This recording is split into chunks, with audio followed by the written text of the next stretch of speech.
right, now here, this is a first. I'm supposed to react spontaneously.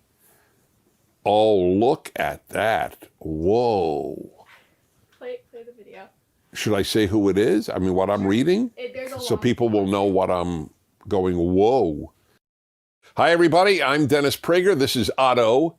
Otto needs no introduction. I might, but I don't think Otto does. We now get mail for Otto, and Otto signs them with autographs, which is one of the 7 puns I've cracked in my entire life.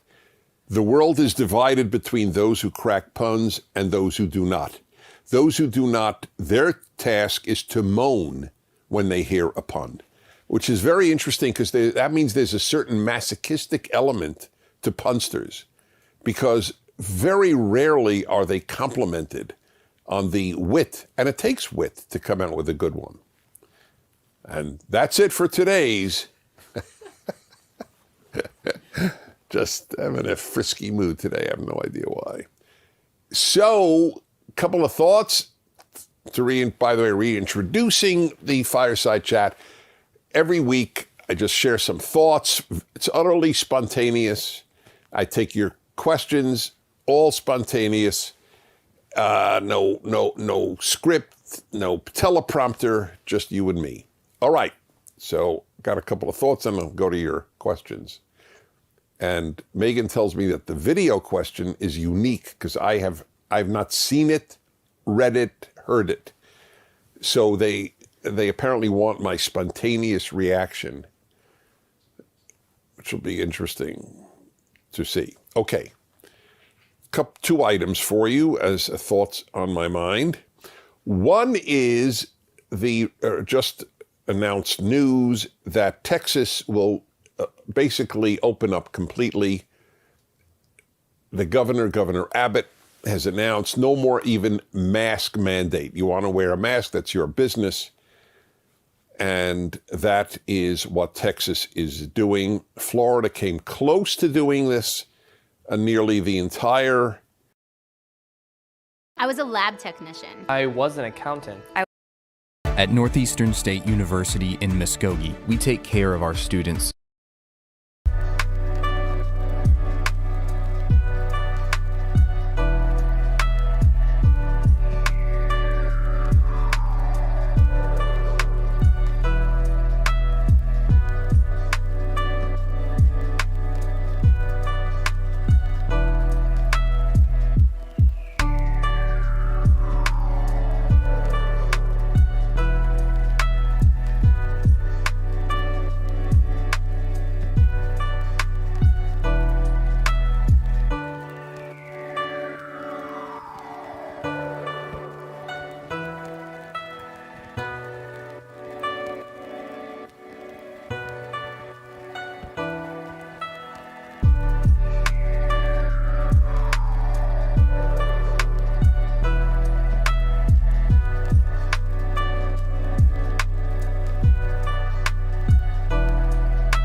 Hey everyone, it's Tommy from Bear Gallery. I'm back here at Angelus. You may have seen my other videos I've done with them, doing the Parrot Doc Martens. I did the Shining portraits with Jack Nicholson on some Converses. But today, we're doing something a little bit different. We're doing the Mandalorian. Angelus bought a costume, which is super plain, and the goal is to make it look like it's been through war. So we're gonna add some bullet holes, gashes, scratches, sweat stains, you name it, we're gonna do it. There's plenty of different types of materials to work with.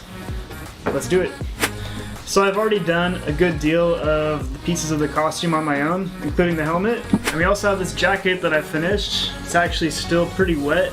I used black, dark brown, and beige by Angelus. And when you mix those down with water, I used this sponge and just took all the edges of this coat and made all the edges darker. Just by squeezing this sponge and then slowly diluting with more and more water, it helps it bleed into the canvas materials and make it look super realistic, just like sweat. Maybe this soldier went through some mud as well. I love the way it came out. It's time to move on to the next pieces. Next goal is to make these leather pieces look like they're metal. These metallic pieces, these are the pieces of armor that go on the shoulders and chest and forearms. I've already sanded this with Angelus 400 grit sandpaper, and I've already used Angelus deglazer. Now I'm gonna take a beige color and mix that with some dark brown. I just want to add just some roughness, some kind of texture over the entire thing. And then right after that, I'm gonna add the gashes and bullet holes. So, step one, I'm gonna mix some beige with some dark brown and start painting this.